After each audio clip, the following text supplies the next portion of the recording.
اور مرنے والے کو فائدہ پہنچانا چاہتا ہو، مرنے والے کے لیے دعا کرتا ہو، مرنے والے کے لیے استغفار کرتا ہو، مرنے والے کے لیے سونے کے موقع پر، 10ویں کے موقع پر، 40ویں کے موقع پر، 50ویں کے موقع پر اگر وہ کھانے کا اہتمام کرتا ہے، لنگر کا اہتمام کرتا ہے، مسلمانوں کا اہتمام کرتا ہے، اس کے لیے بخشش کی دعا کا اہتمام کرتا ہے، یہ کتنا ضروری ہے، اس کو میرے آقا صلی اللہ علیہ وسلم کی اس حدیث سے سمجھیے۔ عبداللہ بن عباس رضی اللہ تعالی عنہ قال رسول اللہ صلی اللہ علیہ وسلم، سیدنا عبداللہ بن عباس رضی اللہ عنہ ارشاد فرماتے ہیں، پیارے آقا صلی اللہ علیہ وسلم نے ارشاد فرمایا، المسجد فی القبر الا کالغریق المتغوص، فرمایا جب انسان کا انتقال ہوتا ہے، اس کے ورثاء اسے غسل دے کر، کفن پہنا کر، اس کی نماز جنازہ پڑھ کے اسے قبر میں اتار دیتے ہیں۔ میرے آقا صلی اللہ علیہ وسلم نے فرمایا، وہ قبر میں جانے والے کی مثال دنیا میں ایسی ہے کالغریق المتغوص، جس طرح ایک مسافر پانی میں ڈوب رہا ہو۔ مسافر کشتی میں سوار ہوا، کشتی پانی پر چل رہی ہے، اچانک سمندری طوفان آیا، ہوائیں چلی، کشتی دائیں بائیں ہلنے لگی اور اس طوفان کی موجوں کی وجہ سے کشتی برداشت نہ کر پائی، الغا کوئی مسافر کشتی الٹی، مسافر پانی میں چلا گیا، اب وہ دریا بھی پانی میں ڈوب رہا ہے، ہاتھ پار مارنے کی کوشش کرتا ہے، کبھی ہاتھ کو باہر نکالتا ہے، کبھی اپنے منہ کو باہر نکال کر آواز دیتا ہے، پکارتا ہے،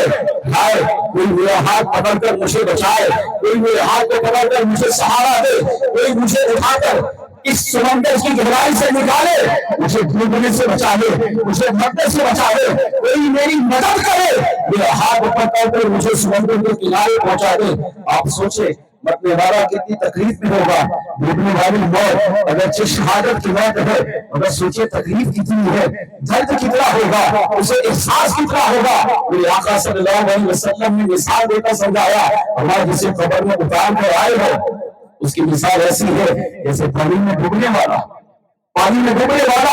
پوری کوشش کرتا ہے کہ کوئی میرا ہاتھ پکڑ کر مجھے بچا ہے، مگر میرے آقا صلی اللہ علیہ وسلم نے فرمایا ہم کیا کر سکتے ہیں، فرمایا ینتظر دعوت، جسے قبر میں اتار کر آئے ہو وہ قبر میں انتظار کر رہا ہے۔ اور سوچے انتظار زندہ کرتا ہے مردہ کرتا ہے؟ ہم زندہ کرتا ہے۔ آپ نے کسی کو ٹائم دیا،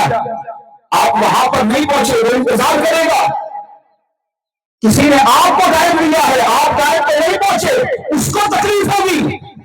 انتظار کے بارے میں کہتے ہیں الانتظار اشد من القتل، کہتے ہیں انتظار کی تکلیف قتل سے بھی زیادہ سخت ہے۔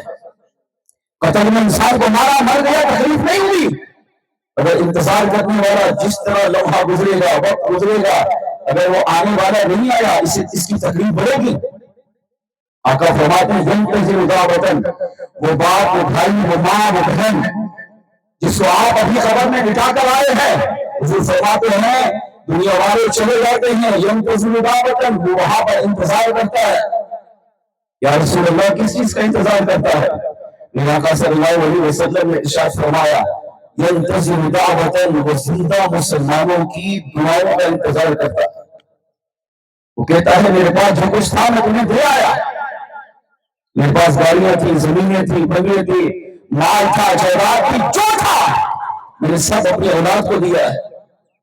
میرے لیے خبر میں بھیجو۔ کیا بھیجے؟ ینتظر دعوتن، وہ انتظار کرتا ہے میرے زندہ بھائی، ماں، باپ، بیوی، بچے، اولاد میرے لیے دعا مانگے۔ تلحقه من ابی او امی او اخی او صدیق او لغیرہ، آقا فرماتے ہیں وہ انتظار کرتا ہے کاش میرا باپ میرے لیے دعا کرے، کاش میری ماں میرے لیے دعا کرے، کاش میرا بھائی میرے لیے دعا کرے، کاش میرا دوست میرے لیے دعا کرے۔ الغرض کو مرنے والا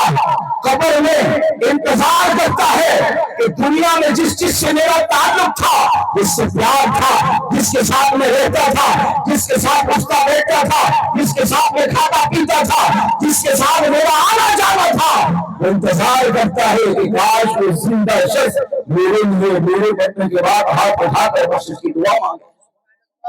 پھر جب اس کے اولاد، جب اس کے ماں باپ، جب اس کے بیوی بچے، جب اس کے بہن بھائی اس کے لیے دعا کرتے ہیں، چاہے وہ دعا ہمارے جنازہ کے بعد ہو،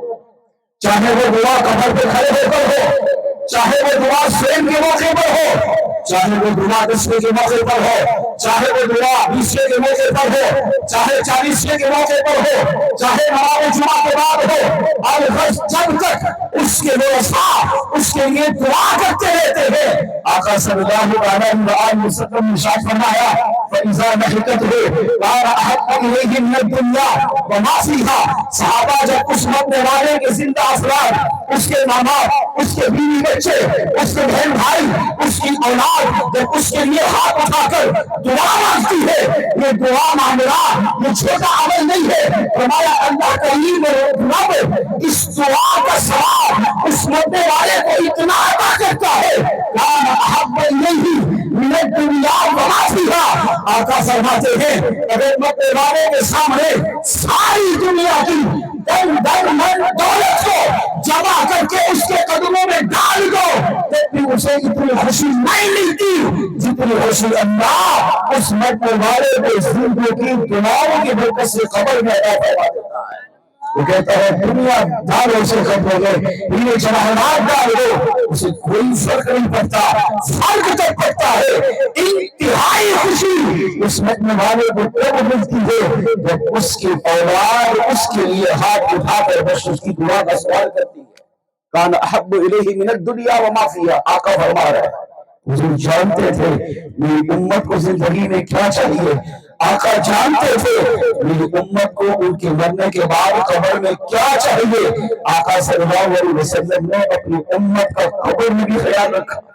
قبر میں بھی اہتمام کیا، جیسے قبر میں حضور آ کر اس کی بخشش کروائیں گے، اس کی قبر کو جنت کا باغ بنائیں گے۔ ہمیں آقا صلی اللہ علیہ وسلم نے زندہ مسلمانوں کو ذمہ داری دی ہے کہ مرنے والے کو بھولنا مت، اس کے لیے تمہارا کام بخشش کی دعا کرنا ہے۔ اللہ تمہاری دعاؤں کی برکت سے اللہ اس مرنے والے کی قبر کو جنت کا باغ بنا دیتا ہے۔